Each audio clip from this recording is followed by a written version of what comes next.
నమస్కారం. Sunshine hospital సుఖీభవకు స్వాగతం. Powered by అంకుర hospital for women and children Hyderabad. ఈరోజు సుఖీభవలో మెదడు పెద్దగా ఉంటే తెలివి ఎక్కువగా ఉంటుందా, మధుమేహంతో నిశ్శబ్దంగా గుండెపోటు, వృద్ధాప్యంలో క్యాన్సర్లు ఏమిటి మార్గం, తలనొప్పి ఎప్పుడు ప్రమాదం, ఇంకా హెల్త్ టిప్. విశ్వవిఖ్యాత శాస్త్రవేత్త ఐన్స్టీన్ గురించి, ఆయన తెలివితేటల గురించి కొత్తగా చెప్పుకోవాల్సిన పని లేదు. అయితే మెదడు పరిమాణం పెద్దగా ఉండడం వల్లే ఐన్స్టీన్కు అపారమైన తెలివితేటల అబ్బాయి అనే వాదన తరచుగా వినిపిస్తూ ఉంటుంది. అయితే ఈ విషయంపై ఎలాంటి శాస్త్రీయమైన ఆధారం ఇప్పటిదాకా లేదు. ఈ సంగతిని కాసేపు పక్కన పెడితే, నిజానికి మెదడు పరిమాణం పెద్దగా ఉండటాన్ని మెగలెన్కెఫలీ అనే ఒక రకమైన వ్యాధికి సంకేతంగా భావించాలని చెప్తారు డాక్టర్లు. మెదడు పరిమాణం పెద్దగా ఉన్నప్పుడు వయసుతో పాటు రావాల్సిన శారీరక, మానసికమైన వికాసాలన్నీ కుంటుబడే అవకాశాలు ఉంటాయి. మెగలెన్కెఫలీ వ్యాధి గురించిన పూర్తి వివరాల్ని ఇప్పుడు తెలుసుకుందాం.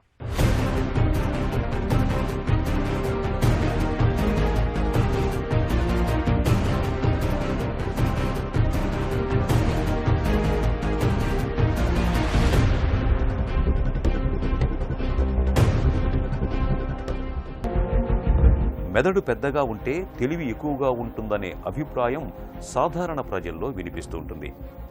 ఐన్స్టీన్కు, చక్రవర్తుల రాజగోపాలాచారికి మెదడు పెద్దగా ఉండటం వల్లే వారికి తెలివి ఎక్కువనే వ్యాఖ్యలు చాలా కాలంగా వినిపిస్తున్నవే. ఇందులో ఎంత వాస్తవం ఉంటుందనేది ఇప్పటిదాకా శాస్త్రీయ పరిశోధనలేవీ తేల్చలేదు.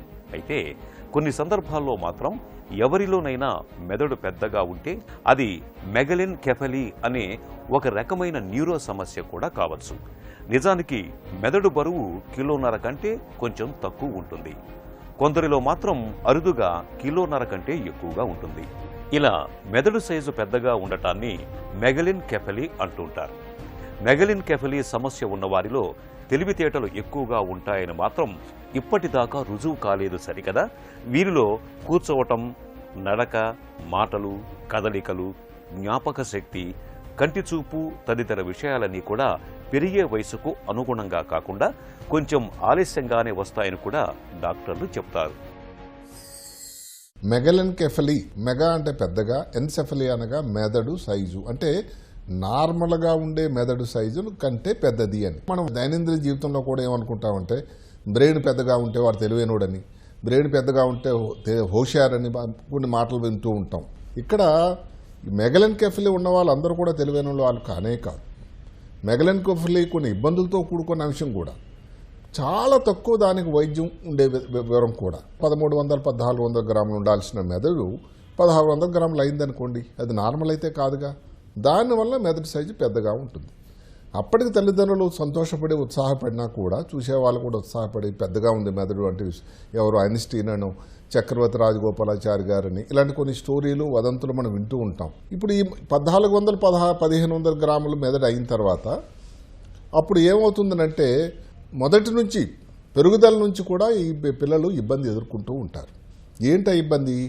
ఒకటి, వాళ్ళ తల పెద్దగా ఉండడం వల్ల మిగతా పిల్లలాగా ఆడుకోవడంలో కానీ, దొరలడం కానీ, కూర్చోవడం కానీ, అంటే మైల్ స్టోన్స్ అంట, మైల్ స్టోన్స్ తేడా ఉంటుంది. ఎందుకంటే తల పెద్దగా ఉంది, బరువుగా ఉంది, కింద కటిభాగం మీద అంతా కూడా చిన్నగా ఉండడం వల్ల వెయిట్ పెద్దగా ఇబ్బంది ఉంటుంది.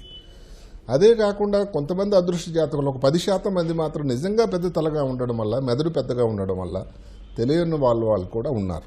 దీనిలో కారణాలు ఆలోచిస్తే నిజానికి ఎక్కువ కారణాలు లేవు, కానీ మెదడులో ఉన్న కణాలని బెడ్జ్ సెల్స్ అంటాం. అలాంటి బెడ్జ్ సెల్స్ ఏ కారణం వల్ల కూడా ఎక్కువ పెరుగుదల అయినా, లేదు ఆ సెల్ తాలూకా సైజు కూడా ఏదన్నా కారణం వల్ల పెద్దగా అయినా కూడా ఈ మెగలెన్కెఫలీ రావడం అన్నది కూడా జరుగుతూ ఉంటుందని కూడా సైన్స్ చెప్తూ ఉంటుంది. ఇంకా కొన్ని కారణాలు ఆలోచిస్తే ఈ మెదడు కణాల తాలూకా బై ప్రోడక్ట్స్ అంటాం. అంటే ఏంటి? అది క్రమేణా ఎట్రఫీ అవుతున్నప్పుడు వచ్చేటువంటి కొన్ని మలిన పదార్థాలు కానీ, దాని నుంచి వచ్చిన పదార్థాలు కూడా ఎక్కువైతే మెదడు సైజు కూడా పెరుగుతుంది అని ఒక మాట ఉంది. దీనిలో 3 రకాలు ఉంది: ప్రైమరీ, సెకండరీ, యూనిలేటరల్ మెగలెన్కెఫలీ. ఈ 3 మాటలు మనం చెప్పుకుంటే, ప్రైమరీ అంటే ఏ కారణం లేకుండా తల పెద్దగా ఉండడం, ఇది ఫెమిలియల్. సెకండరీ అన్నది ఏమిటంటే, ఏ కారణం మనం నిర్దిష్టమని చెప్పడం కన్నా కొన్ని జబ్బులతో కూడుకొని ఉంటుంది. బ్రెయిన్లో నీరే ఉంటుంది నార్మల్గా, CSF అంటాం. ఆ సిఎస్ఎఫ్ అనేది తాలూకా వాల్యూమ్స్ పరిణామం కానీ పెరిగి ఉండేటైతే దానివల్ల కూడా మెదడు సైజు పెరగడం, దానివల్ల కూడా తల సైజు పెరగడం కూడా జరుగుతుంటుంది.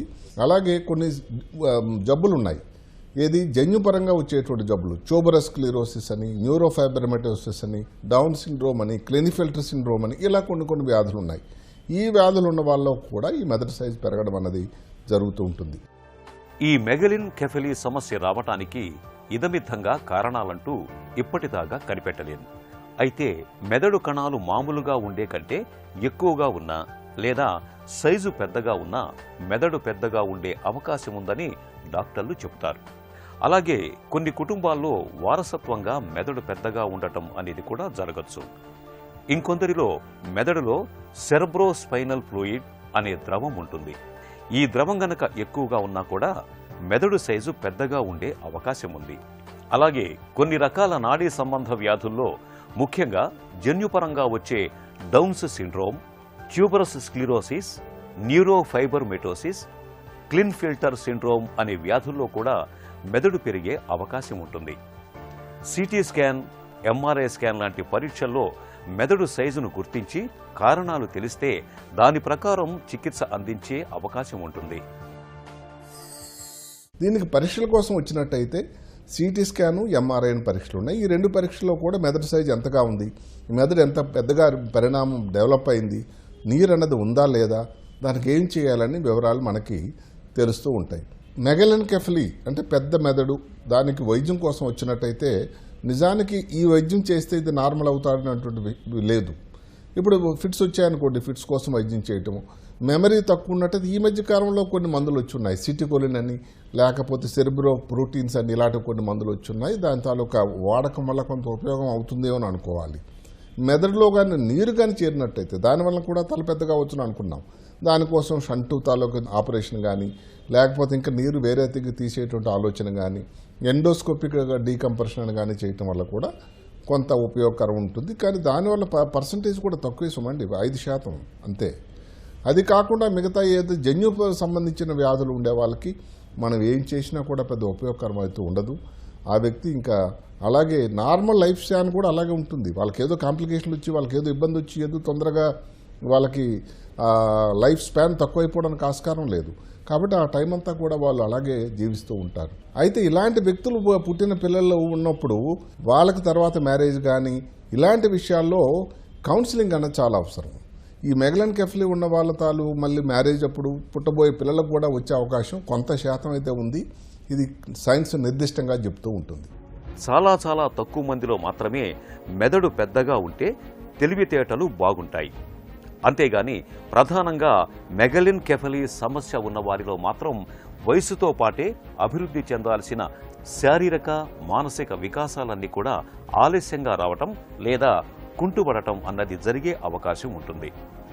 మెగలెన్కెఫలీ వల్ల ఫిట్స్, పక్షవాతం లాంటి సమస్యలు ఏవైనా వస్తే వాటిని ప్రస్తుతం సమర్థవంతంగా నియంత్రించే మందులున్నాయి. గుండెపోటు వచ్చినప్పుడు ఛాతీని పిండేసినట్లుగా తీవ్రమైన నొప్పి వస్తుందని, ఆ నొప్పి క్రమంగా ఎడమ చేతిలోకి, ఆపై భుజాల్లోకి, దవడలోకి పాకుతుందని మనందరికీ తెలుసు. కానీ ఈ లక్షణాలేమీ లేకుండానే గుండెపోటు వస్తే కాదు, షుగర్ జబ్బుతో బాధపడుతున్నప్పుడు నొప్పి లేకుండానే గుండెపోటు వచ్చే అవకాశాలు చాలా ఎక్కువగా ఉంటాయి. షుగర్ పేషెంట్లలో నొప్పి లేకుండా గుండెపోటు రావడంతో చాలామంది అది గుండెపోటని గుర్తించలేకపోతున్నారని, ఫలితంగా చికిత్స ఆలస్యమై ప్రాణహాని ఏర్పడుతోందని చెబుతున్నారు నిపుణులు. ఉరుముల్లేని పిడుగుపాటులా వచ్చిపడే డయాబెటిక్ హార్ట్ అటాక్ గురించి ఇప్పుడు తెలుసుకుందాం.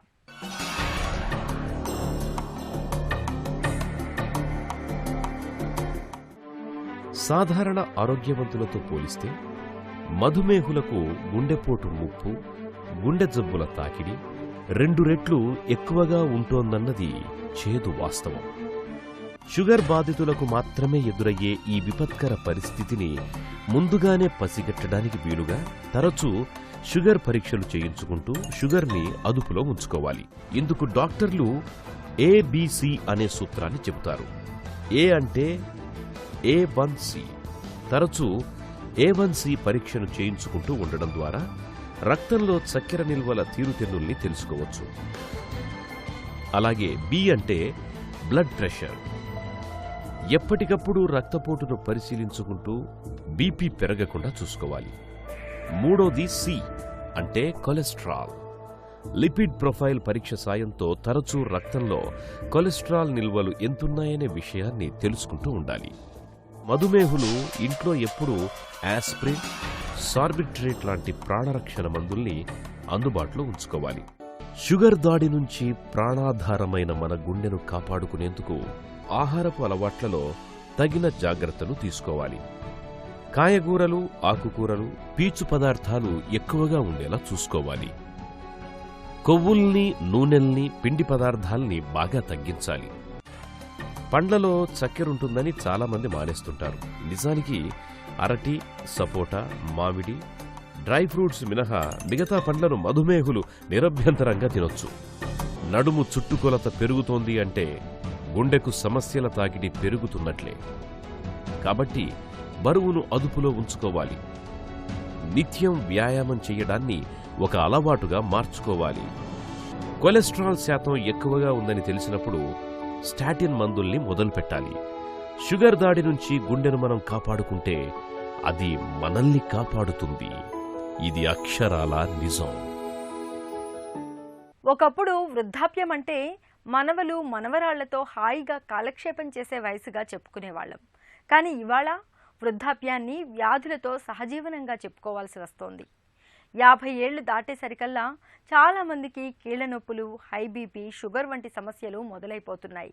వీటితో పాటే ప్రమాదకరమైన, ప్రాణాంతకమైన క్యాన్సర్ల ముప్పు కూడా బాగా పెరుగుతోంది. ఇవాళ చాలామంది వృద్ధుల్లో ప్రోస్టేట్ క్యాన్సర్, బ్రెస్ట్ క్యాన్సర్ వంటివి బాగా ఎక్కువగా కనిపిస్తున్నాయని చెప్తున్నారు డాక్టర్లు. ఈ నేపథ్యంలో వృద్ధాప్యంలో క్యాన్సర్ల ముప్పు, వాటిని నివారించుకునే మార్గాల గురించి ఇప్పుడు తెలుసుకుందాం.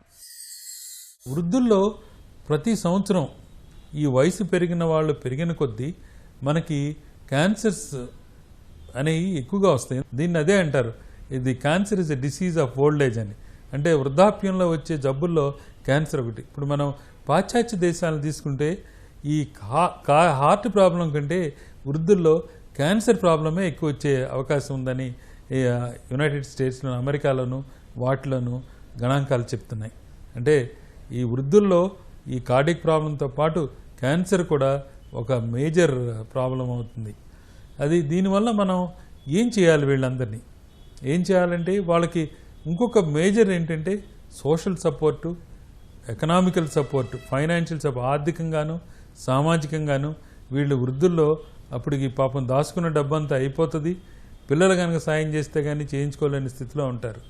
అందుకని మన దేశంలో ప్రతి వాళ్ళు కూడా ఇన్సూరెన్స్ అంటే తమను ప్రొటెక్ట్ చేసుకునేది జీవితాంతం ఉంచుకుంటాం చాలా వరకు మంచిది. మనం ముందు కోమార్బిడ్ కండిషన్స్ వైద్యం చేయాలి. అంటే వాటిని అన్నీ కంట్రోల్ చేసుకోవాలి. షుగర్ కానీ, చక్కెర వ్యాధి కానీ, బీపీ కానీ, థైరాయిడ్ కానీ, హార్ట్ ప్రాబ్లమ్స్ కానీ, డిప్రెషన్ కానీ, మాల్ న్యూట్రిషన్, తర్వాత బ్లడ్ లేకపోవటం అంటే రక్తలేమి, ఇవన్నీ ముందు కరెక్ట్ చేసుకొని తర్వాత ఈ స్టేజ్ని బట్టి వైద్యం చేయాలన్నమాట. తక్కువ చేయాలి, ఎక్కువ ప్రాబ్లం లేకుండానే చేయాలి. వీళ్ళకి ప్రాబ్లం లేకుండా చేస్తే వీళ్ళలో దానికి ఒక డిక్టమ్ ఉంది, ఎంతకాలం బతికామని కాదు, ఎంత బాగా బతికామనేది. This called quality of life. అంటే మనం ఎంత బాగా బతికామనేది చాలా ఇంపార్టెంట్. అంటే చివరి వరకు కూడా ఎవరి మీద ఆధారపడకుండా, పెద్ద బాధ లేకుండా, తను బాధపడకుండా, ఇతరులను బాధ పెట్టకుండా ఉండేదే క్వాలిటీ ఆఫ్ లైఫ్. వేళకు కాఫీ తాగకపోతే తలనొప్పి వచ్చేస్తుంది. కొంచెం తీవ్రంగా ఆలోచిస్తే తలలో నొప్పి మొదలైపోతుంది మరికొందరికి. ఇక మైగ్రేన్ నొప్పి గురించి అయితే చెప్పాల్సిన పనే లేదు. తలపై సమ్మెట పోటులా, తలలో సూదులతో పొడుస్తున్నట్లుగా వేధిస్తుంది. మనలో కొంతమందికి మామూలు తలనొప్పితో పాటు అప్పుడప్పుడు మైగ్రేన్ బాధలు కూడా కనిపిస్తూ ఉంటాయి. చీటికి మాటికి వేధించే తలనొప్పుల గురించిన పూర్తి వివరాల్ని డాక్టర్ని అడిగి ఇప్పుడు తెలుసుకుందాం.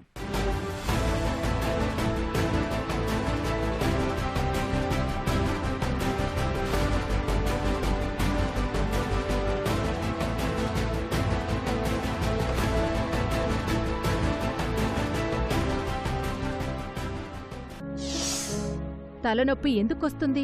తలనొప్పిలో మళ్ళీ రకాలుంటాయా? తలనొప్పుల్లో 2 రకాలు ఉంటుంది, ప్రైమరీ హెడేక్ అని, సెకండరీ హెడేక్ అని. ప్రైమరీ హెడేక్స్లో మెయిన్ థింగ్ ఏంటంటే ఒక నిర్దిష్టమైన కారణం అంటూ ఉండదు. అంటే ఇప్పుడు ఉదాహరణకు మైగ్రేన్ హెడేక్ తీసుకుంటే మెదడులో జరిగే చేంజెస్ బ్లడ్ వెజల్స్ మీద ఎఫెక్ట్ చూపించడం మూలాన, అంటే సపోజ్ డైలేట్ అవటం, అంటే తర్వాత లేకపోతే కన్స్ట్రిక్ట్ అవటం, ఇలాంటి మార్పులతో మళ్ళీ మెనింజెస్ కూడా ఎఫెక్ట్ అవటం మూలాన అప్పుడు దాని మూలాన హెడేక్స్ రావచ్చు. ఇది కూడా అందరికీ రాకపోవచ్చు.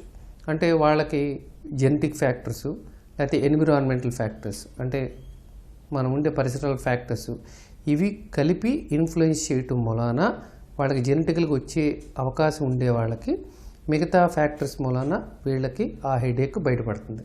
సో ఉదాహరణకి ఈ జెనెటికల్గా వాళ్ళకి వచ్చే అవకాశం ఉంటే కనుక నిద్ర లేకపోయినా, భోజనం లేట్ అయినా, ఎండలోకి ఎక్కువ సన్లైట్ డైరెక్ట్గా ఎఫెక్ట్ అయినా, టెన్షన్ పడినా హెడేక్ రావచ్చు. టెన్షన్ హెడేక్ అనేది ఏంటంటే అది జనరల్గా వాళ్ళకి ఈ అంటే మజిల్స్ అన్నీ పెయిన్ఫుల్గా ఉంటుంది. సో వాళ్ళకి నొప్పిని పర్సీవ్ చేసుకునే ఎఫెక్ట్ అంటే పెయిన్ థ్రెషోల్డ్ తక్కువ ఉండటం మూలనని చెప్తూ ఉంటారు. సో మెయిన్ థింగ్ టెన్షన్ హెడేక్కి ఒత్తిడి ఉండటం, అట్లాగే నిద్ర లేకపోవడం లాంటివి, ఇలాంటి కారణాలతో లేకపోతే వర్క్ ప్రెషరు, ఇలాంటి వాటితో ఈ టెన్షన్ హెడేక్స్ రావచ్చు. మిక్స్డ్ హెడేక్ అంటే ఏంటి? జనరల్గా ప్రైమరీ హెడేక్స్లో migraine headache, tension headache, cluster headache అని చెప్పుకుంటాం. వాటిలో కొద్దిమందికి ఈ హెడేక్ అని క్లాసికల్గా మనం చెప్పలేకపోవచ్చు. అంటే ఇప్పుడు మైగ్రేన్ హెడేక్ అంటే జనరల్గా ఒక పక్కన రావటమో, లేకపోతే థ్రాబింగ్ అంటే పల్స్ కొట్టుకుంటున్నట్టు రావటమో, నాడి కొట్టుకుంటున్నట్టు రావటమో, లేకపోతే కన్ను నొప్పి రావటమో, లేకపోతే ఫిజికల్ ఎక్సర్సైజ్ చేస్తే ఎక్కువ అవటం, అట్లా వస్తూ ఉంటుంది. టెన్షన్ హెడేక్ జనరల్గా తల చుట్టూతే బ్యాండ్ లాగా కట్టినట్లు, లేకపోతే మెడ మీద లేకపోతే ఫేస్ మీద నొప్పులు రావచ్చు. అట్లాగే వీళ్ళకి మానసిక ఒత్తిడి ఉండటం వలన కూడా రావచ్చు. సో ఈ రెండు కాంపోనెంట్స్ కలిపి కొద్ది మందిలో కనపడుతూ ఉంటుంది. సో వీళ్ళకి స్పెసిఫిక్గా మనం ప్రాపర్గా గైడ్ చేస్తే కనుక దాన్ని మనం కంట్రోల్ చేయగలుగుతాం అన్నమాట. అంటే ఇప్పుడు ఈ మిక్స్డ్ హెడేక్స్ని కొద్దిమంది దాన్నే ట్రాన్స్ఫార్మ్డ్ మైగ్రేన్ అంటారు. మైగ్రేన్, టెన్షన్, క్లస్టర్ వీటిలో ఏది ప్రమాదకరం?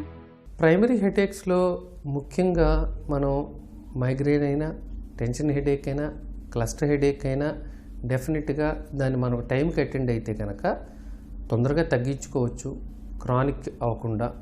రెండోది ఏంటంటే మనం పనిచేసే టైం అవర్స్ కూడా ఎఫెక్ట్ కాకుండా ఉంటుంది. ఒక్కొక్కసారి మైగ్రేన్ వల్ల కొన్నిసార్లు కాంప్లికేషన్స్ కూడా రావచ్చు. అంటే ఒక్కోసారి మైగ్రేన్ విత్ ఆరా అంటారు, అంటే వచ్చే ముందు తలనొప్పి తెలుస్తుంది. అట్లాగే ఎక్కువ రోజులు మందులు వాడటాన్ని కూడా తగ్గించుకోవచ్చు.